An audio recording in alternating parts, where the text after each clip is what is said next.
মঈনুদ্দিন আজমিরি রাহমাতুল্লাহ আলাইহি বললেন, ঠিক আছে পানি পড়ে দিতে পারি, আগে রাষ্ট্রীয় ক্ষমতা থেকে রিজাইন দেওয়া লাগবে।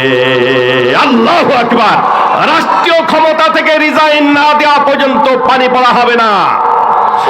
আমার বন্ধুগণ, খাজা মঈনুদ্দিন আজমিরি রাহমাতুল্লাহ আলাইহি বললেন, শুধু রাষ্ট্রীয় ক্ষমতা থেকে রিজাইন দিলেই কাজ হবে না, আমার বরাবর দরখাস্ত লিখতে হবে। এই ভারতবর্ষের প্রেসিডেন্টের দায়িত্ব সম্পূর্ণ আমাকে ন্যস্ত করা লাগবে।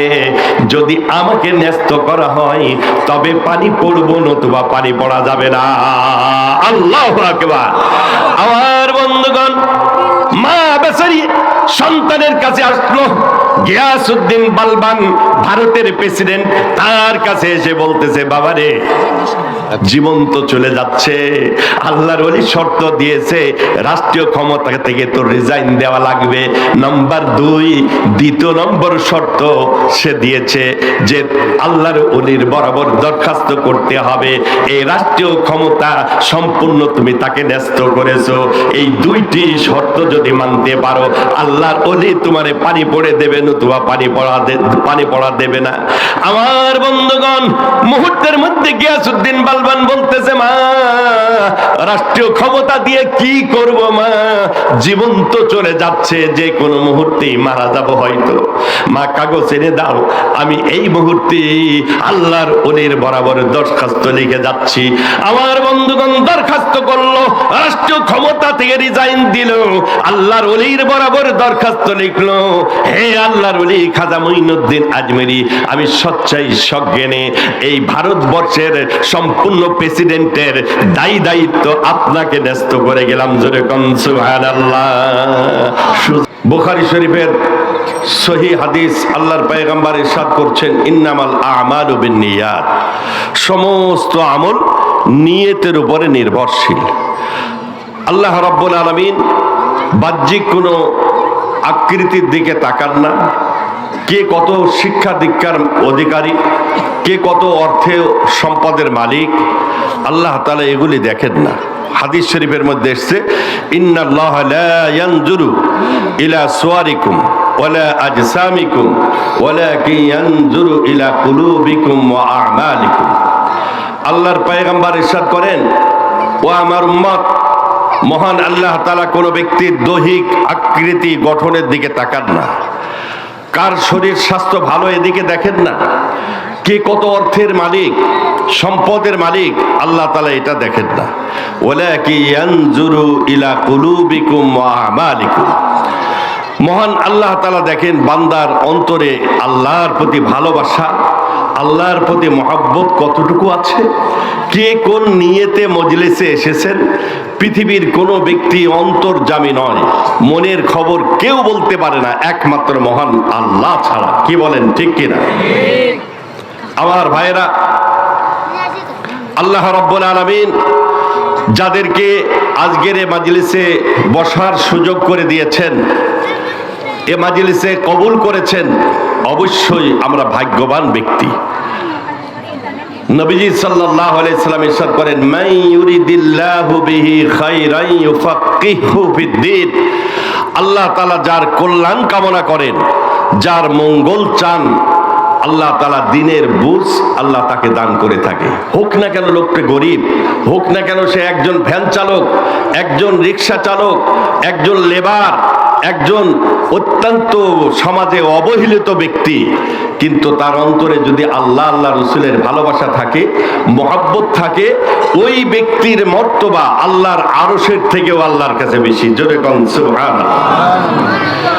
আমার বন্ধুগণ, এজন্য নিয়তটা সহি করে মজলিসে বসবো।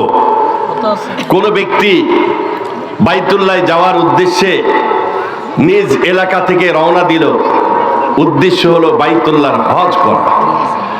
আমার বন্ধুগণ, পথিমধ্যে যে আল্লাহর বান্দা অসুস্থ হয়ে পড়ল, জিদ্দা বিমানবন্দরে নামলো, নামার একটু পরেই তার জানটা কবজ হয়ে গেল।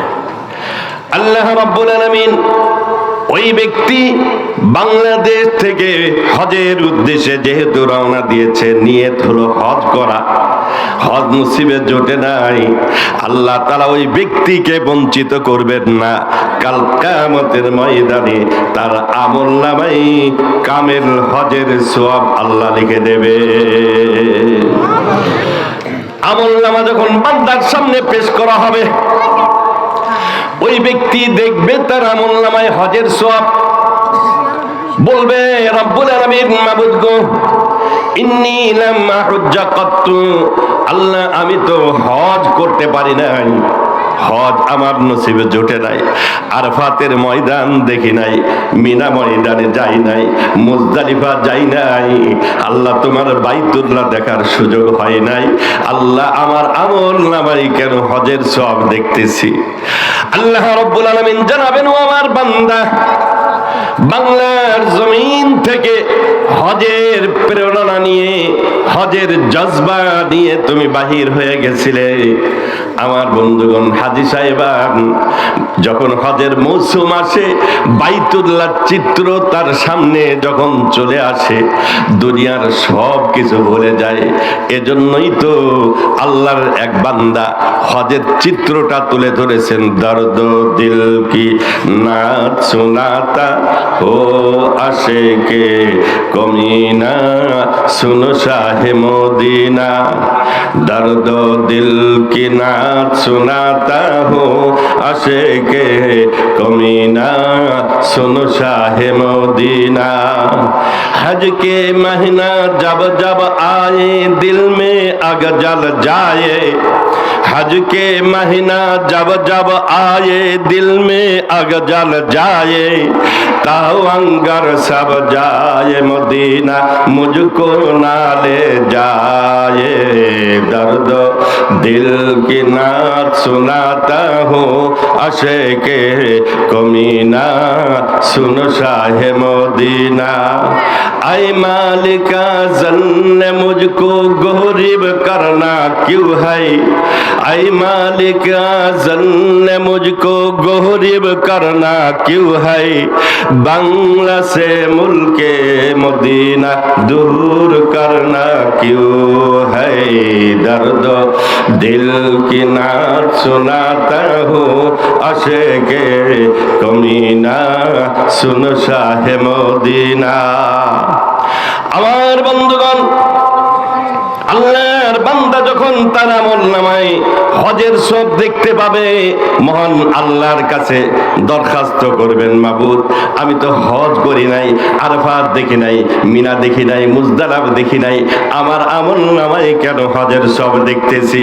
আল্লাহ রাব্বুল আলামিন জানাবেন, আমার বান্দা সুদূর বাংলাদেশ থেকে বাইতুল্লাহ হজের উদ্দেশ্যে তুমি রওনা দিয়েছিলে বান্দা, আমি আল্লাহ প্রতিমধ্যে তোমার জান কবজের ফয়সালা নিয়ে নিয়েছিলাম। জিদ্দা বিমান বন্দরে মালাকুল মউতকে পাঠায়ে তোমার জানটা কবজ করেছি। ও আমার বান্দা, তোমার অন্তরে সহি নিয়ত থাকার কারণে তোমার আমলনামায় আমি আল্লাহ কবুল হজের সব লিখে দিয়েছি। আল্লাহু আকবার।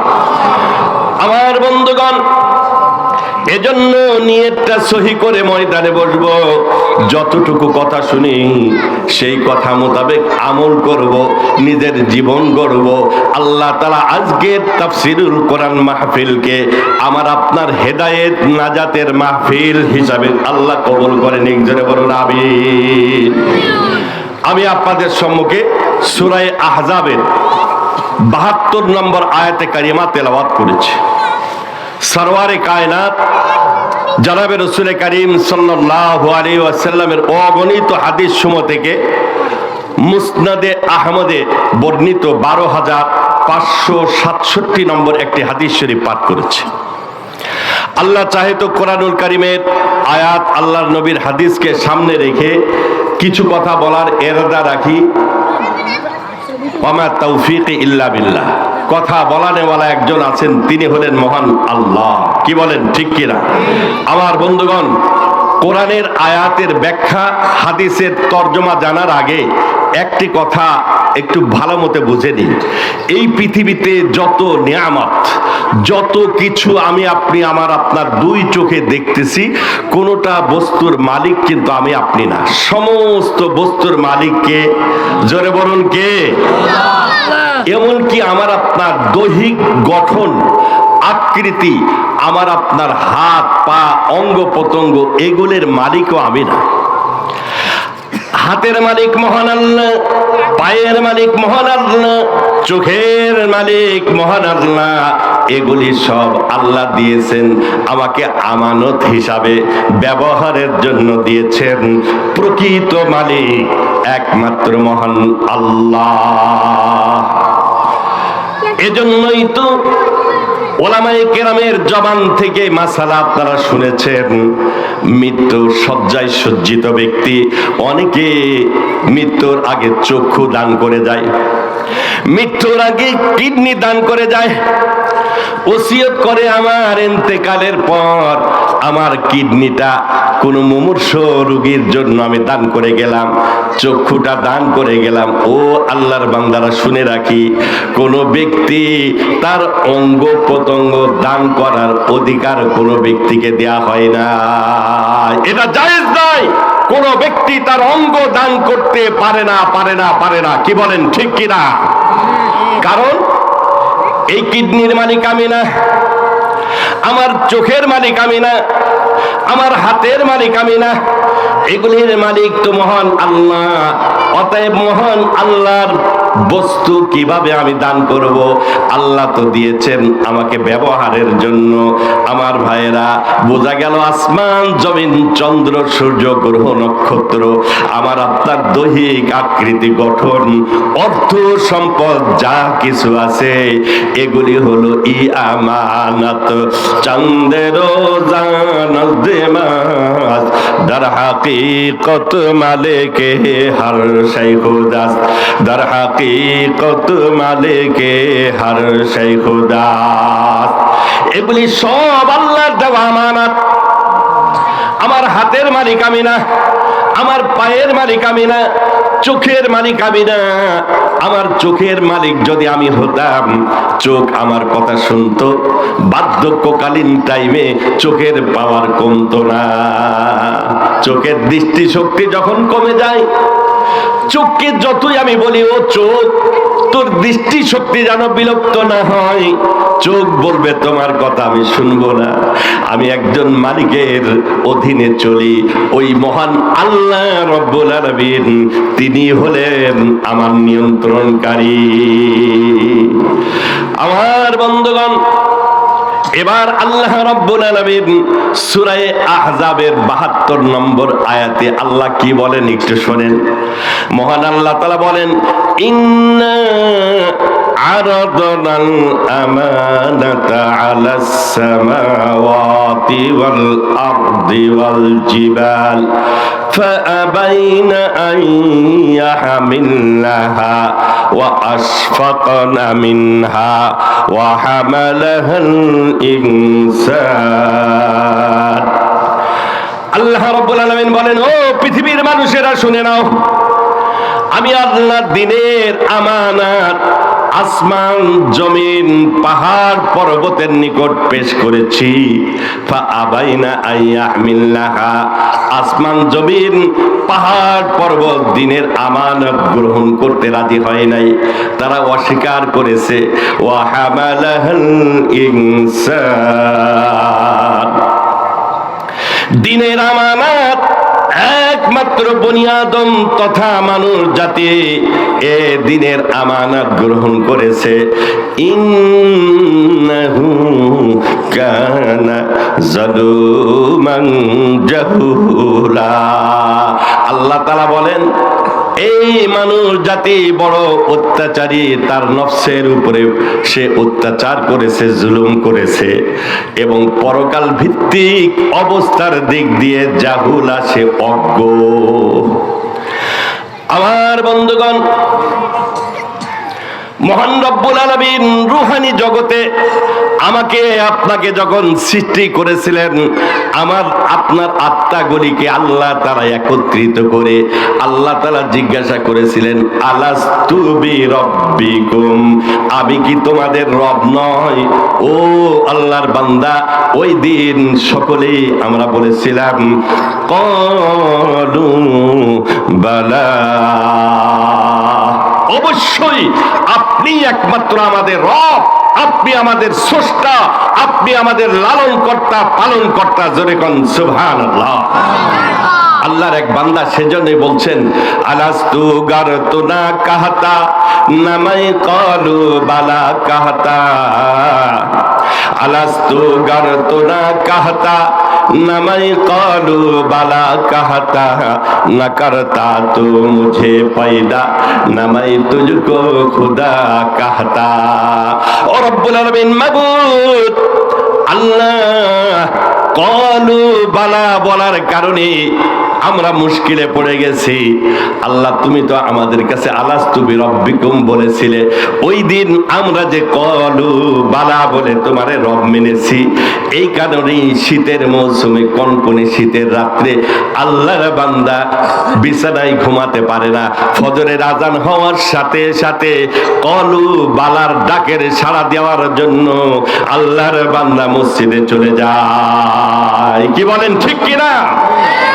আমার বন্ধুগণ, প্রশ্ন হলো, আল্লাহ তাআলা যে বলছেন ইন্না আরাদনাল আমানাহ, আমি দিনের আমানাত আসমান জমিন পাহাড় পর্বতের নিকট পেশ করেছি। সূরা আহজাবের ৭২ নম্বর আয়াতে আল্লাহ যে আমানতের কথা বলেছেন, আমানতের কি ব্যাখ্যা? হযরত আব্দুল্লাহ ইবনে মাসউদ রাদিয়াল্লাহু তাআলা আয়াতের ব্যাখ্যা করেছেন, জামিউল মা'মুরাত ওয়াল মানহিয়াত হিয়াল আমানা। আল্লাহ তাআলার যত আদেশাবলী আছে, যত নিষেধাজ্ঞা আছে, এগুলি হলো দিনের আমানাত। যত আদেশ আছে, আমার বন্ধুগণ, ৫ ওয়াক্ত নামাজ আল্লাহ ফরজ করেছেন। এই এলাকায় এমনও ব্যক্তি আছে, আল্লাহর বান্দার এশার নামাজ পড়ার সুযোগ হয় নাই, ফজরের নামাজ ঘুমো অবস্থায় চলে গেছে, জোহরের নামাজ এর কোনো খবর নাই, আসর মাগরিবের খবর নাই, এশার নামাজ পড়ার সুযোগ হয় নাই। এমনও ব্যক্তি হয়তোবা আছে। ও আল্লাহর বান্দা, যদি পরিপূর্ণ দিনের আমানতের ব্যাপারে সচেতন কোনো ব্যক্তি হতো, যে আল্লাহর সাথে ওয়াদা করে এসেছি দিনের আমানত রক্ষা করব, আমানাতের প্রতি যত্নবান থাকব, ওই ব্যক্তি কোনোদিন নামাজ কাজা করতে পারে না। কি বলেন, ঠিক কিনা? দিনের আমানত রক্ষা করব, এই ওয়াদা পুরুষ মহিলা সকলেই করেছে। যে মহিলার ভিতরে চেতনা আছে, আমি তো মালিকের কাছে ওয়াদা করেছি, অতএব ওই মহিলা কোনোদিন স্বামীর সাথে নাফরমানি করতে পারে না, ওই মহিলা কোনোদিন বেপরদায় চলাচল করতে পারে না, ওই ব্যক্তি কোনোদিন হাতের গুনাহ, পায়ের গুনাহ, চোখের গুনাহ করতে পারে না। আমার বন্ধুগণ, যত ইবাদত বন্দি করি না কেন, ওই গুনাহ যতক্ষণ না ছাড়বো, ইবাদতের মধ্যে কোনো স্বাদ আর মজা পাওয়া যাবে না। আমার আপনার অবস্থা হলো এই, নামাজও পড়ি, সুদী কারবারে জড়িত, নামাজও পড়ি, ঘুষের লেনদেনে জড়িত, নামাজও পড়ি, আবার ইউটিউবে নেকেড ছবিগুলোও দেখতে থাকি। ও আল্লাহর বান্দা, একদিক দিয়ে ভিটামিন খাবারও খায়, আবার 100 গ্রাম, 5 গ্রাম, 2 গ্রাম করে বিষ পান করে। ডাক্তার বলেছে যে শরীর তোমার দুর্বল হয়ে গেছে, প্রত্যহ দুধ, মাছ, গোশত খাওয়া লাগবে। ডাক্তার নির্দেশ দিয়েছে প্রত্যহ দুধ, মাছ, ডিম, গোশত খেতে হবে। আল্লাহর বান্দা এগুলি সব খাচ্ছে, কিন্তু তার একটা নিশায় ধরে গেছে, বিষ পান করা লাগে। প্রতিদিন 5 গ্রাম, 2 গ্রাম, 3 গ্রাম করে বিষ পান করে। কয়দিন পরে আল্লাহর বান্দার হার্টের বাল্ব নষ্ট হয়ে যাবে, কিডনি নষ্ট হয়ে যাবে, চোখের জ্যোতি কমতে থাকবে। এবার ডাক্তারের কাছে গেছে, ডাক্তার বলতেছে, রে বাবা, তোমার শরীরের এই দুর্গতি কেন? তুমি কি আমার কথা শোনো নাই? বলছে ডাক্তার সাহেব, মাছ গো ডিম কোনোদিন বাদ দিই না, প্রত্যহই তো খেয়ে যাচ্ছে।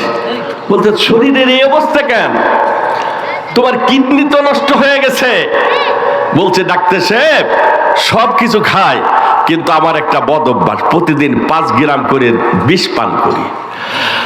মুসলমান, 5 গ্রাম যদি বিষ পান করে, যত মাছ গড়ে ডিম খাক না কেন, ওর কিডনি নষ্ট হবে, হাড়ের বাল্ব নষ্ট হবে। এর মধ্যে কোনো সন্দেহ আছে? জোরে বলুন আছে? মুসলমান, চোখের গোনা, হাতের গোনা, পায়ের গোনা, এগুলি হলো আমার আপনার শরীরের মধ্যে বিষ প্রয়োগ করতেছি। যত জিকির আজকার করি না কেন, যত কোরআন তেলাওয়াত করি না কেন, যত তাহাজ্জুদের নামাজ পড়ি না কেন, যদি নাকি ওই গুনাহ ছাড়তে না পারি, চোখের গুনাহ, হাতের গুনাহ, পায়ের গুনাহ ছাড়তে না পারি, ইবাদতের মজা, ইবাদতের স্বাদ অনুভব করা যাবে না। পায়ে কাটা ফুটেছে, রোগী ডাক্তারের কাছে গেছে, যে বলতে ডাক্তার সাহেব, পায়ের ব্যথায় ঘুমাতে পারি না, একটা ব্যথা মরার ঔষধ দেন। ডাক্তার বলতেছে বিষয়টা কি? তোমার পায়ে ব্যথা হলো কারণ কি? বলতে পায়ে খেজুরের কাটা ফুটেছে, যার কারণে ব্যথা যন্ত্রণা। বলছে মিয়া, যতই ব্যথা মরার ঔষধ দেওয়া হোক না কেন, কাজ হবে না। আগে তোমার পা অপারেশন করে কাটা বাহির করা লাগবে। কি বলেন, ঠিক কি না? রোগী বলতেছে, ও ডাক্তার সাহেব, দোয়াও চাই, মাপও চাই, অপারেশন করতে রাজি না, কাটা বাহির করতে রাজি না। যত বিষ, যত রকম ঔষধ আছে, যত মেডিসিন আছে, সমস্ত মেডিসিন খেতে রাজি, তবে আমি কিন্তু কাটা বাহির করব না। রোগ ভালো হবে, ব্যথা ভালো হবে, জোরে বলুন ভালো হবে।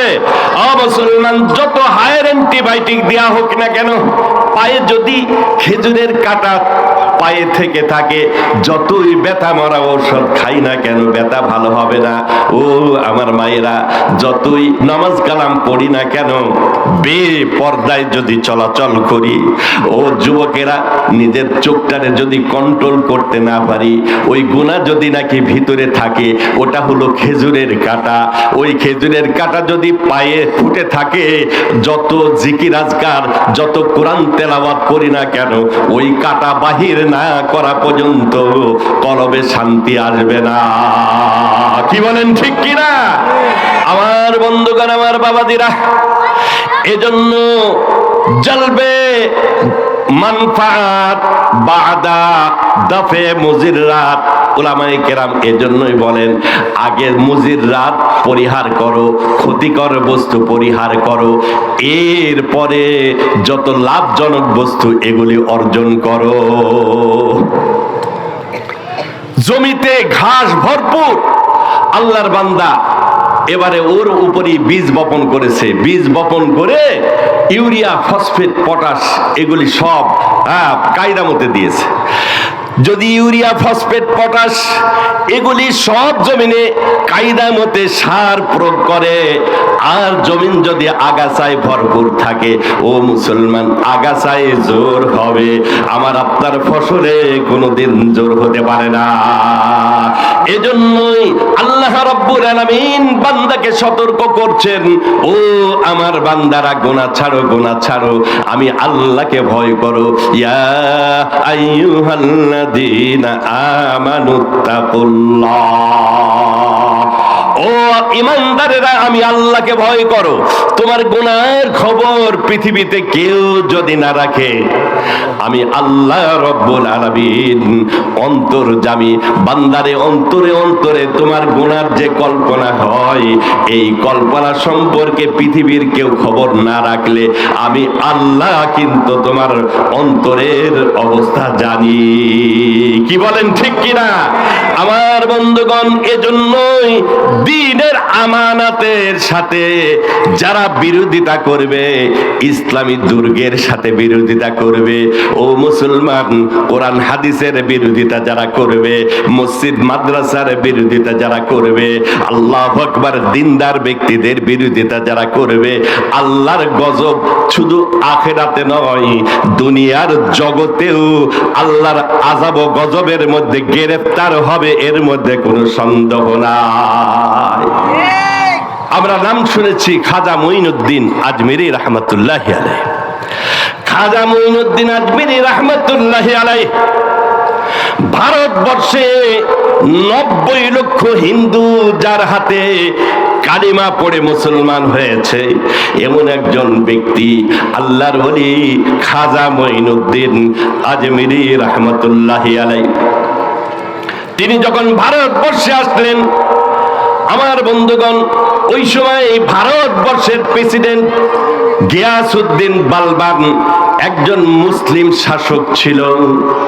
তার কাছে গোয়েন্দা বিভাগ রিপোর্ট দিল, যাবো না, আল্লাহর ওলির দরবারে যেভাবে লোকেদের হুজুম দেখতেছি, হাজার হাজার লোক প্রত্যহ যাচ্ছে, সেখানে দরবার থেকে সবক গ্রহণ করে আবার আল্লাহর ওলির কাছ থেকে দোয়া নিয়ে বাহির হচ্ছে, এইভাবে যদি চলতে থাকে রাষ্ট্রীয় ক্ষমতা টিকাতে পারবেন না, একদিন রাষ্ট্রীয় ক্ষমতা হাতছাড়া হয়ে যাবে। আমার বন্ধুগণ, গিয়াসউদ্দিন বালবান খাজা মঈনুদ্দিন আজমিরি রাহমাতুল্লাহি আলাইহির ব্যাপারে গোয়েন্দা বিভাগের কাছে পরামর্শ নিল, কি করা যায় বলো তো দেখি। ওই দরবারে লোকজন যাওয়া বন্ধ করা লাগবে। ওই দরবারে লোকজন যাওয়া বন্ধ যদি করা না যায়, আমার তো রাষ্ট্রীয় ক্ষমতা চলে যাবে। আমিও অনুভব করতেছি কোন কৌশল অবলম্বন করা যায়।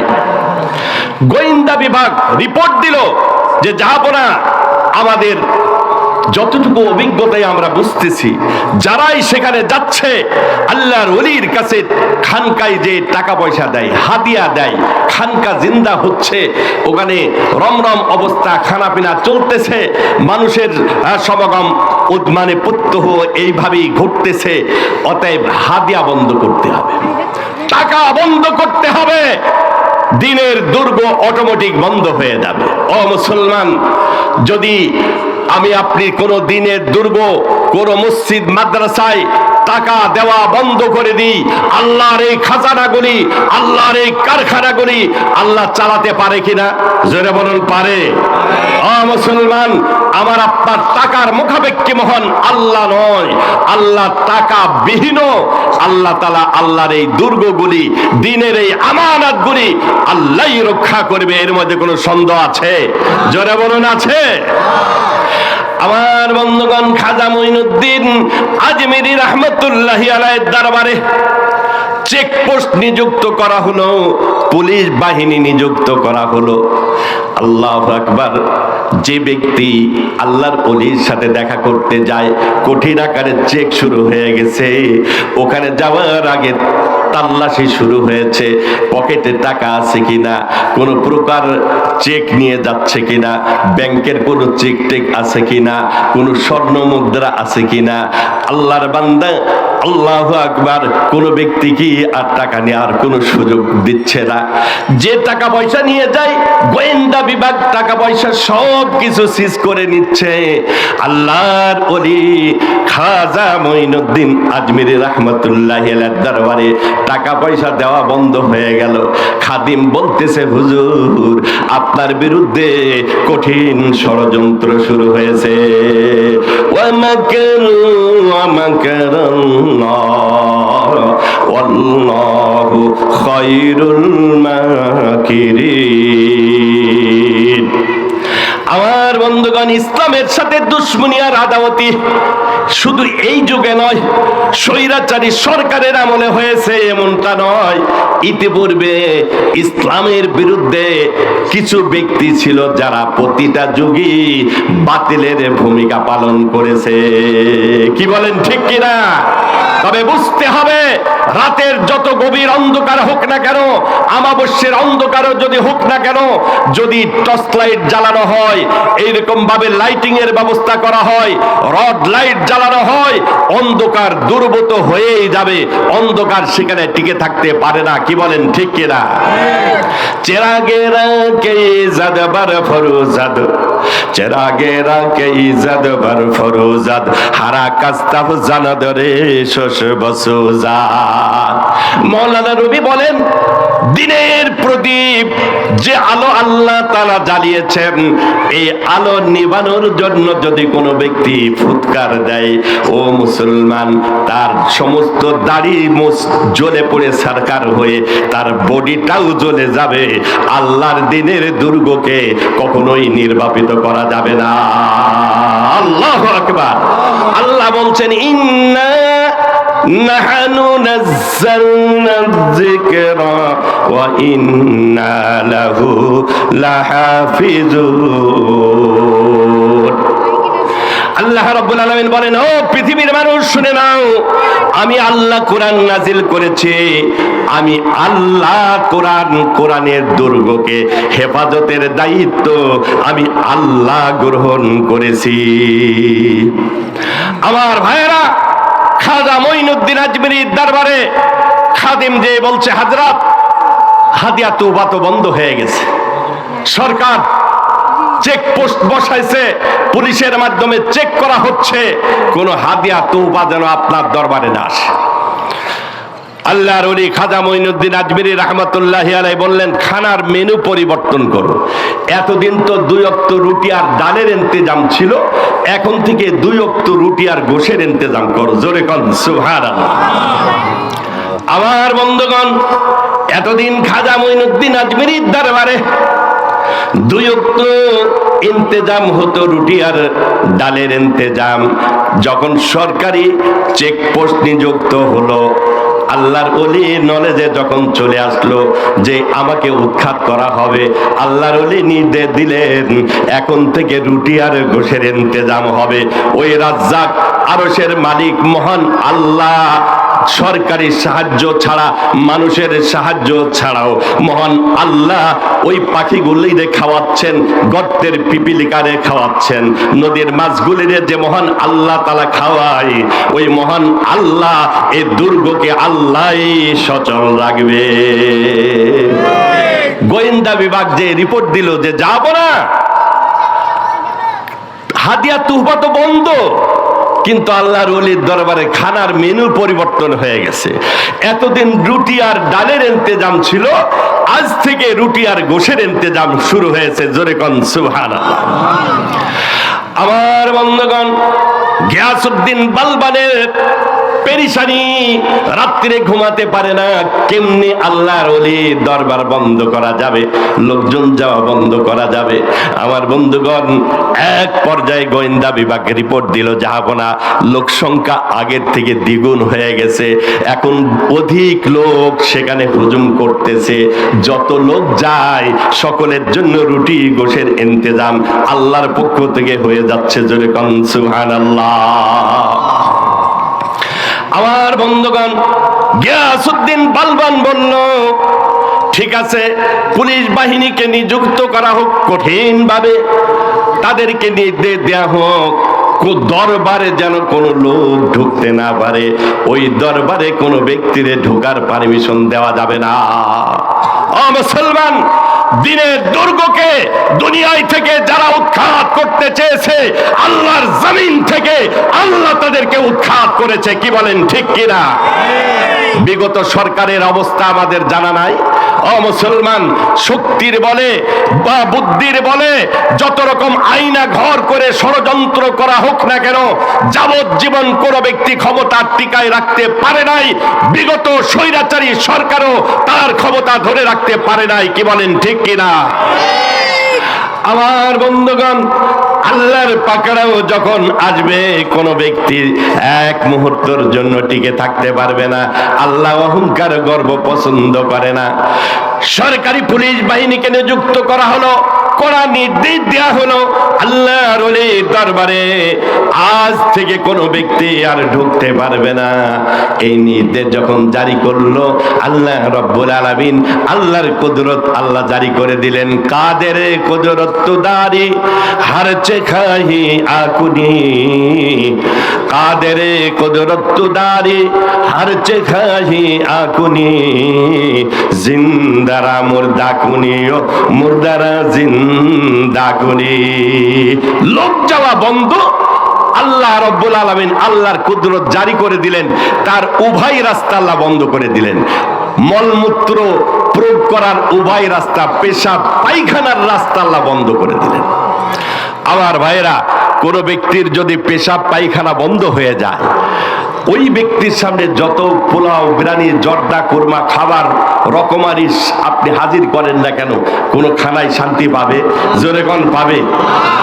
আল্লাহর বান্দা অফিসে যাবে, ঘুম থেকে উঠেছে, একটু দেরি হয়ে গেছে, বাড়িওয়ালি বলতেছে, আরে অফিসের সময় হয়ে গেছে, তাড়াতাড়ি ওঠো, এই যে নাস্তা নিয়ে এসেছি, খাসির গোশ আর পরোটা, তাড়াতাড়ি নাস্তা করো। বলছে, আরে বলো কি, আগে আগে আগে আমার আনলোড না করলে তো ভিতরে কোনো লোড দেওয়াই যাবে না, যা ভিতরে আছে এগুলি আগে আনলোড করা লাগবে, ওটা বাইর না করা পর্যন্ত ভিতরে কোনো খাবারই দেওয়া সম্ভব হবে না।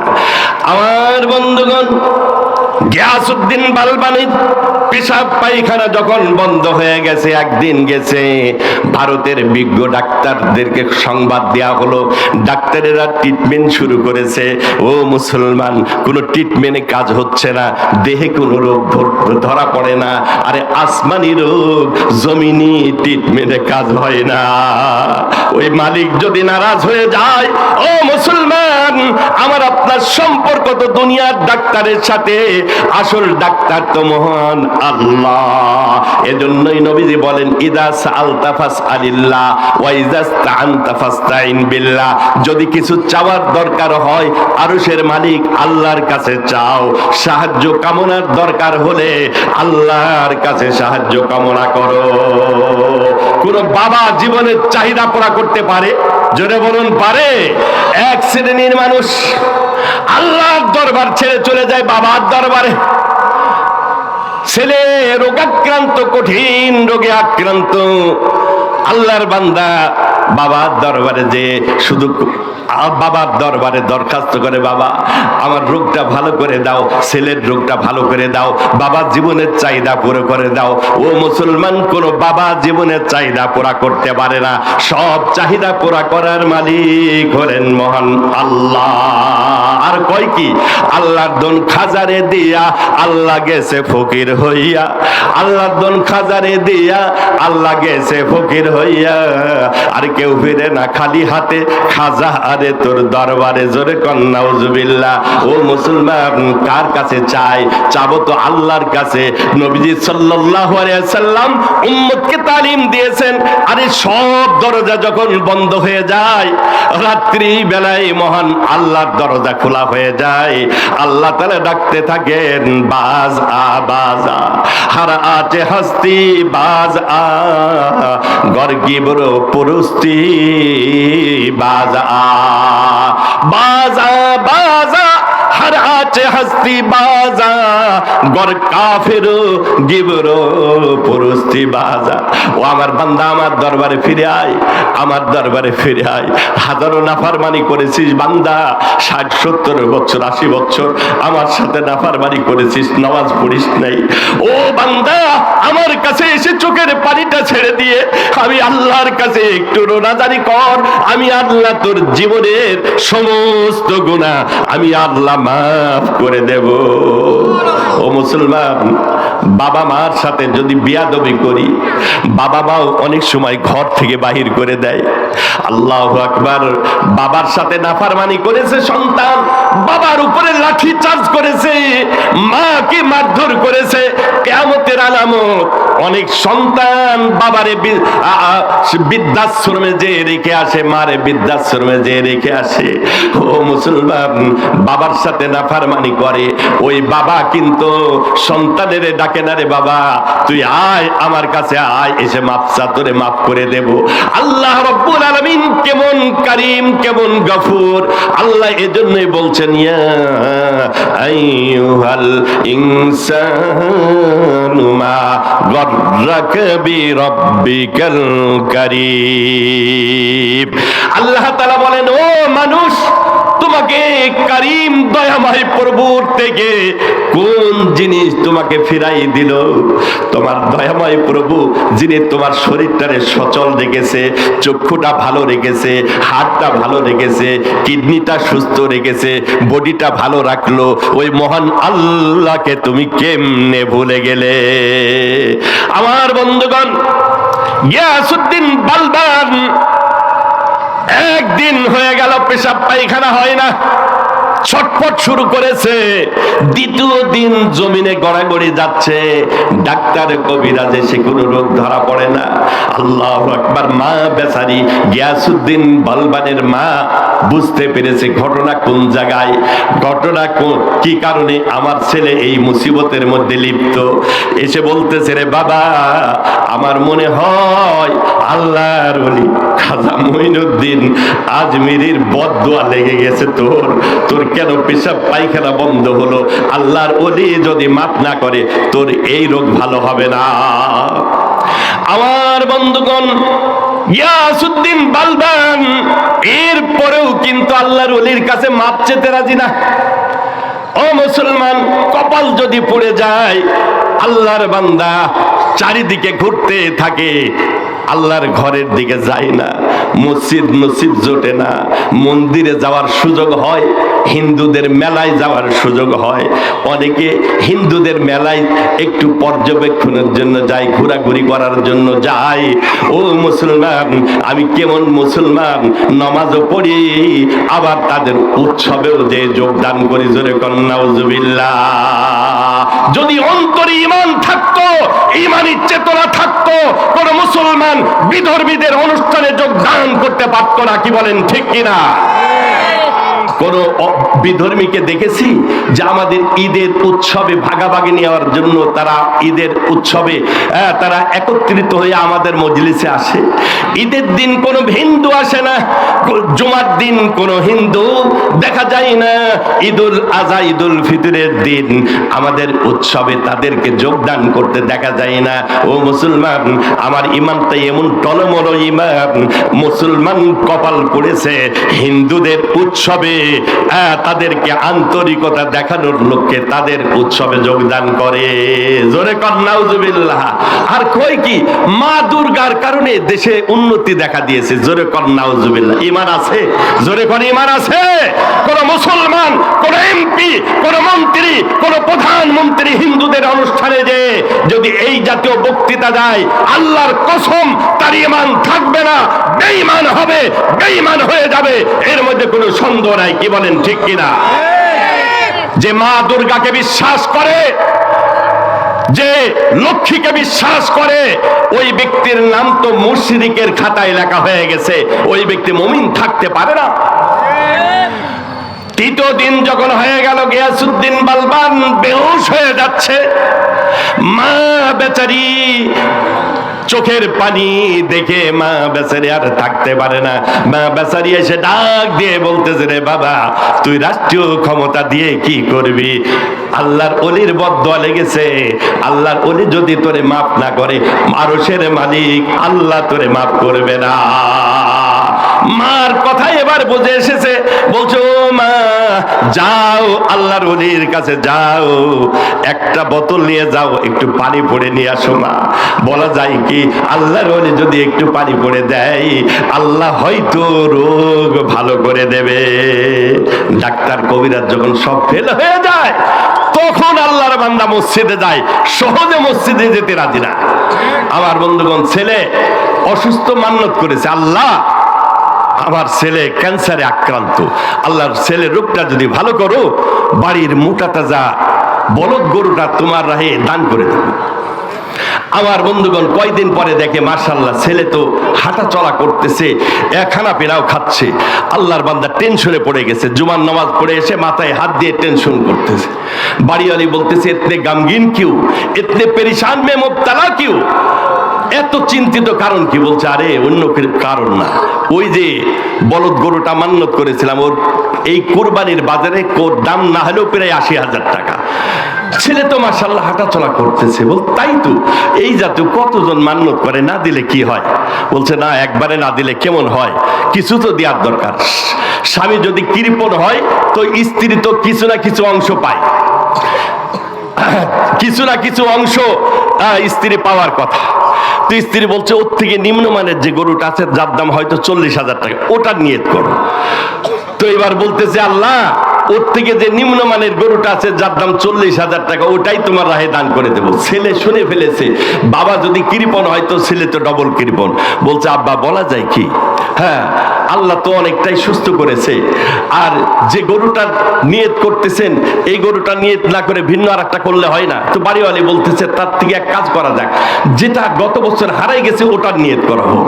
বলছে আল্লাহ যেটা হারাই গেছে ওটাই তোমার রায়ে দান করে দিয়েছি। ছেলে বলতেছে আব্বাজান যেটা হারাই গেছে বলা যায় কি, ওটা তো পাওয়ারও সম্ভাবনা আছে, তার থেকে যেটা মারা গেছে ওইটার নিয়ত করেন। বলছে আল্লাহ যে গরুটা মারা গেছে ওইটাই তোমার রাহে দান করে দিলাম। চেয়ারম্যান সাহেব বসেন।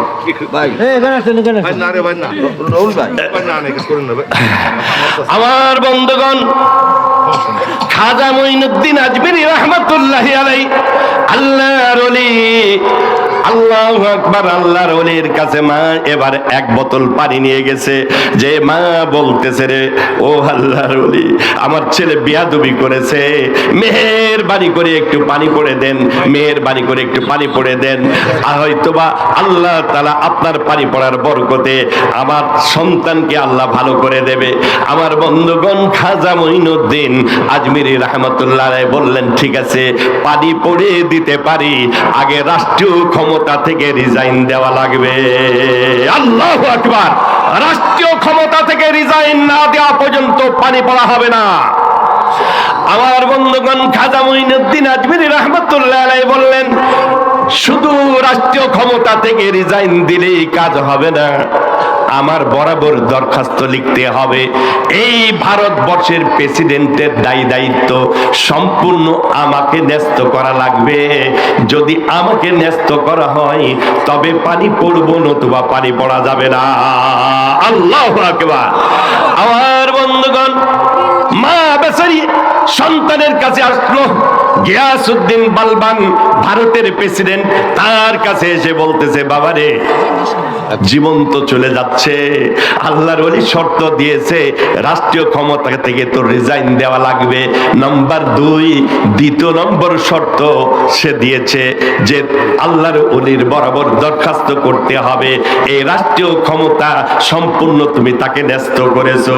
এই 2টি শর্ত যদি মানতে পারো আল্লাহর ওলি তোমারে পানি পড়ে দেবে, নতুবা পানি পড়া দেবে না।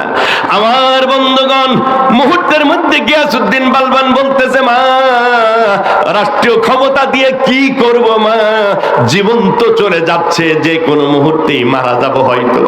মা কাগজ এনে দাও, আমি এই মুহূর্তে আল্লাহর ওলির বরাবর দরখাস্ত লিখে যাচ্ছি। আমার বন্ধুগণ দরখাস্ত করলো, রাষ্ট্রীয় ক্ষমতা থেকে রিজাইন দিল, আল্লাহর ওলির বরাবর দরখাস্ত লিখলো, হে আল্লাহর ওলি খাজা মঈনুদ্দিন আজমিরি, আমি সচ্চাই সজ্ঞানে এই ভারতবর্ষের সম্পূর্ণ প্রেসিডেন্টের দায়িত্ব আপনাকে ন্যস্ত করে গেলাম। জোরে কোন সুবহানাল্লাহ। সোজা আঙ্গুলে ঘি ওঠে না, কি বলেন ঠিক কিনা? স্বৈরাচারী সরকার এমনি পালাই নাই, যখন জনগণ এমন ভাবে খেপেছে জীবন চলে যেতে পারে, ছাত্র জনতা লাশের পর লাশ পড়তেছে, ছাত্র জনতা গুলির সামনে যখন বুক ঝাঁঝরা করে দিয়েছে, একের পর এক লাশ পড়তেছে, তারপরও সামনে সামনে অগ্রসর হচ্ছে সেনাবাহিনী শেষ পর্যন্ত অপারগতা স্বীকার করেছে যে এই ছাত্র জনতার সাথে কোনো মতেই মোকাবেলা করা সম্ভব হবে না। কি বলেন ঠিক কিনা? এটা ছিল আল্লাহর পক্ষ থেকে একটি পাকড়াও। আল্লাহর পাকড়াও যদি আসে, কোন স্বৈরাচারী সরকার টিকে থাকতে পারে না, পারে না, পারে না। কি বলেন ঠিক কিনা? আমার বন্ধুগণ আয়না ঘর করেছে, আয়না ঘর করে ওই আয়না ঘরে কত ব্যক্তিরে আবদ্ধ করেছে, গুম করেছে। ও মুসলমান, কত ব্যক্তিরে নির্যাতন করেছে। মামুনুল হকের চোখের পানি ঝরেছে। মুফতি দেলার হোসেন সাইদি সাহেব রাহমাতুল্লাহি আলাইহি, আন্তর্জাতিক খ্যাতি সম্পন্ন বক্তা, তাকে কত না কষ্ট দিয়েছে। আমার বন্ধুগণ, ইতিপূর্বে শাইখুল হাদিস আল্লামা আজিজুল হক রাহমাতুল্লাহি আলাইহি জেলখানায় কষ্ট ভোগ করে দুনিয়ায় থেকে বিদায় নিয়েছে। শত শত উলামায়ে কেরামের চোখের পানি ঝরেছে। শাপলা চত্বরে যখন গুলি চলতেছে, আমার বন্ধুগণ, এমন একটা অবস্থা হয়েছিল, যশোর থেকে 40টা গাড়ির বহর নিয়ে আরিচা ঘাটে যে আমাদের গাড়িগুলি পার হতে দিল না, সমস্ত ফেরিগুলি বন্ধ করে দেওয়া হলো। রাজবাড়িতে যেয়ে দেখি রামদা নিয়ে, হকি স্টিক নিয়ে আমার বন্ধুগণ তারা অপেক্ষায় রয়েছে, আমাদেরকে মরণাস্ত্র আমাদের সামনে পেশ করেছে। আমরা তো লড়তে যাই নাই, আমরা তো এমন অবস্থা কল্পনাও করি নাই। ওখানে যে দেখি কঠিন এক অবস্থা, গোটা কারবালার ময়দানে পরিণত হয়েছে। আমার বন্ধুগণ, সে হামলার শিকার উলামায়ে কেরামকে হতে হয়েছিল। আমারও ওখানে যে রক্ত ঝরেছে। আমার বন্ধুগণ, উলামায়ে কেরামের রক্তের বদৌলতে উলামায়ে কেরাম ওখানে যেতে পারে নাই। রাত্রি বেলায় যখন শাপলা চত্বরে গুলি চলতেছে, আমাদের ছাত্ররা কান্না করতেছে। আমার ওই কান্নার আওয়াজ এখনো যখন মনে পড়ে চোখ দিয়ে পানি ঝরে। অনেক ছেলেরা কান্না করতেছে, আল্লাহ তোমার গজব নাজিল করো, আরশ থেকে তোমার সাহায্য নাজিল করো। আল্লাহ, আর কত রক্ত ঝরবে, তোমার গায়বী সাহায্য নাজিল করো। আমার বন্ধুগণ, ওই দিন আমার মনে হচ্ছিল আল্লাহ রব্বুল আলামিন জালেমকে সুযোগ দেয়, আল্লাহ ছেড়ে দেয়, আল্লাহ ছাড় দেয়, তবে ছেড়ে দেয় না। কি বলেন ঠিক কিনা? जो जलाता है किसी को खुद भी जलता है जरूर, जो जलाता है किसी को खुद भी जलता है जरूर, शम्मा भी जल जाता है परवाना जल जाने के बाद। अरे मोमबाती জ্বালানোর পর ওই মোমবাতিতে শত শত পোকা এসে ঝাঁপায়ে পড়ে, জীবন শেষ হয়ে যায়। অনেক পোকাগুলির জ্বালায় ছারখার করে, শেষ পর্যন্ত মোমবাতির অস্তিত্বও কিন্তু বিলীন হয়ে যায়। যে অপরকে জ্বালায় সেও জ্বলে পড়ে ছারখার হয়, এর মধ্যে সন্দেহ আছে? জোরে বলুন, আছে? মুসলমান, শিক্ষার বিষয় গিয়াসউদ্দিন বালবান যখন দরখাস্ত লিখে মায়ের মাধ্যমে পাঠাই দিল, আমার বাবাজিরা কিতাবের মধ্যে লেখে, খাজা মঈনুদ্দিন আজমিরি রাহমাতুল্লাহির কাছে দরখাস্ত যখন নেওয়া হলো, দেখলেন সত্যই গিয়াসউদ্দিন বালবান রাষ্ট্রীয় ক্ষমতা রিজাইন দিয়ে আল্লাহর ওলির কাছে রাষ্ট্রীয় ক্ষমতা সম্পূর্ণভাবে ন্যস্ত করেছে। দেখলেন সাইন ঠিক আছে কিনা? হ্যাঁ, সাইনও ঠিক আছে, গিয়াসউদ্দিন বালবানের সাইন আছে। আমার বন্ধুগণ, মুহূর্তের মধ্যে আল্লাহর ওলি খাজা মঈনুদ্দিন আজমিরি রাহমাতুল্লাহি আলাইহি ওই কাগজটা নিয়ে মুহূর্তের মধ্যে ছিঁড়ে টুকরা টুকরা করলেন, করে বললেন, ও গিয়াসউদ্দিন বালবানের মা, শুনে নাও, আমরা রাষ্ট্রীয় ক্ষমতা চাই না, রাষ্ট্রীয় ক্ষমতার লোভী আমরা না। আমি চেয়েছিলাম তার অন্তর থেকে অহংকার গর্ব বাহির হয়ে যাক। অতএব যাও, পানি নিয়ে যাও। পানিতে ফু দিয়ে দিলেন, বললেন পানি নিয়ে যে পান করাও, দেখবে তার পেশাব পায়খানা জারি হয়ে গেছে। আল্লাহর ওলি শুধু একবার ফু দিলেন, ওই পানি পড়া গিয়াসউদ্দিন বালবানের মুখে মা যে ধরলো, এক ঢোক খাওয়ার সাথে সাথে মুহূর্তের মধ্যে উভয় রাস্তা চালু হয়ে গেছে, আল্লাহর বান্দা সুস্থ হয়ে গেছে। জোরে কোন সুবহানাল্লাহ। এবার গিয়াসউদ্দিন বালবান খাজা মঈনুদ্দিন আজমিরি রাহমাতুল্লাহি আলাইহি দরবারে এসে হাত জোড় করে মাপ চাচ্ছে, হুজুর বেয়াদবি হয়ে গেছে, হুজুর মাফ করে দেন হুজুর, জীবনের মতো তওবা করতেছি, আর কোনোদিন উলামায়ে কেরামের সাথে বেয়াদবি করব না। এখন থেকে রাষ্ট্রীয় ধনভাণ্ডার থেকে এই খানকার যত খরচ আছে আমি সম্পূর্ণ সরকারিভাবে এটা ব্যবস্থা করে দেব। জোরে কোন সুবহানাল্লাহ। আমার বন্ধুগণ, এজন্য বলবো এই সমস্ত দ্বীনি প্রতিষ্ঠান, এ মাদ্রাসার সাথে যদি সম্পর্ক রাখি, আরশের মালিক মহান আল্লাহ তাআলা খুশি হয়ে যায়। এজন্যই নবীজি বলেন, লা ঈমানা লিমান লা আমানাতা লাহু। আল্লাহর পয়গম্বর বলেন, যার ভিতরে আমানতদারি নাই তার ভিতরে ঈমান নাই। এই বাচ্চারা কথা বলবে না, খবরদার, কোনো সাউন্ড হবে না। আল্লাহ নবী বলেন, লা ঈমানা লিমান লা আমানাতা লাহু।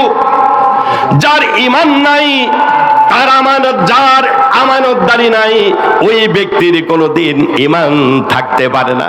আমার বাবাজিরা, আমানতের রক্ষণাবেক্ষণ যে করবে, আল্লাহ তাআলা আরশের মালিক মহান আল্লাহ তাআলা তার ইহকাল পরকাল উভয় জগতে ইজ্জত সম্মান মর্যাদা আল্লাহ বৃদ্ধি করে দেবে।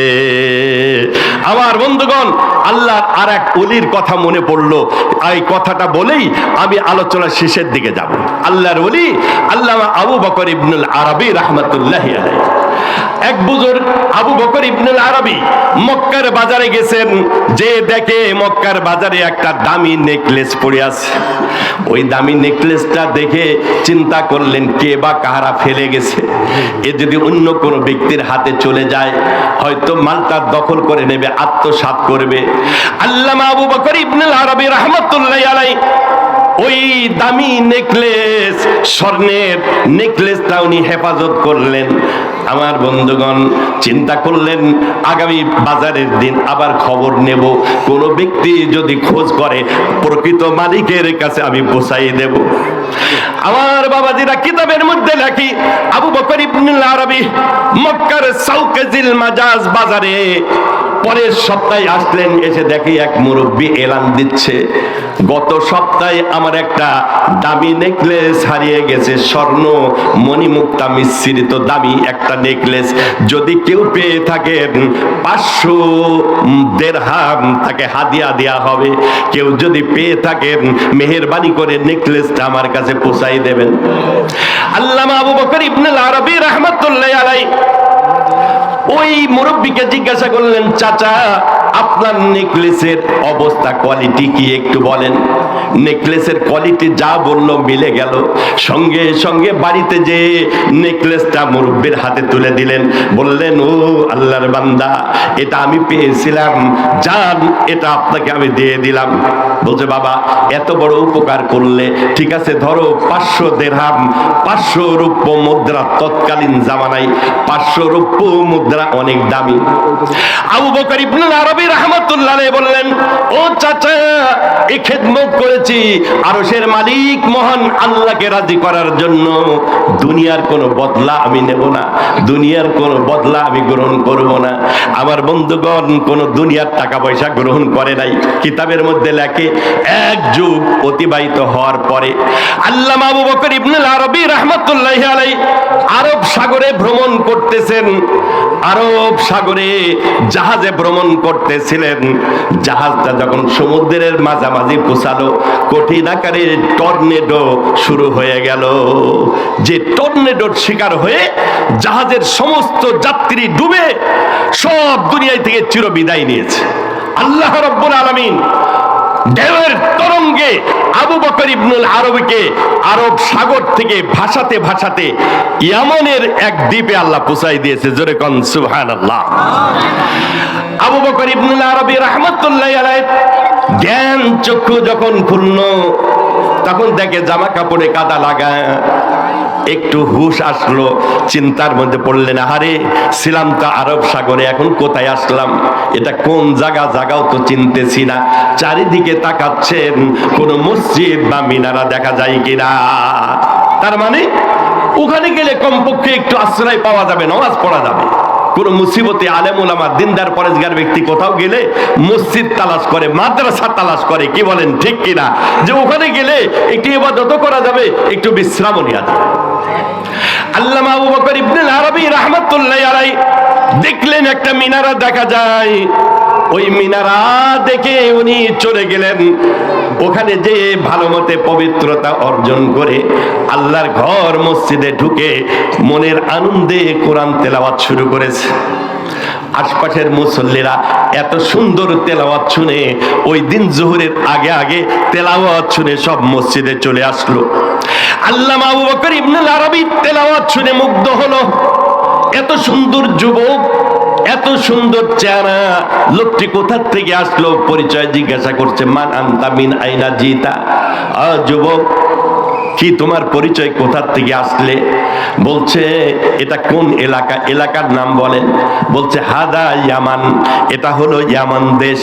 বলছে আমি তো আরব কান্ট্রিতে ছিলাম, আরবের সাগরে টর্নেডোর শিকার হয়ে সাথীরা সব মারা গেছে। আল্লাহ তাআলা পানির ঢেউয়ের তরঙ্গে আল্লাহ আমার এখানে পৌঁছাই দিয়েছে। জোরে কোন সুবহানাল্লাহ।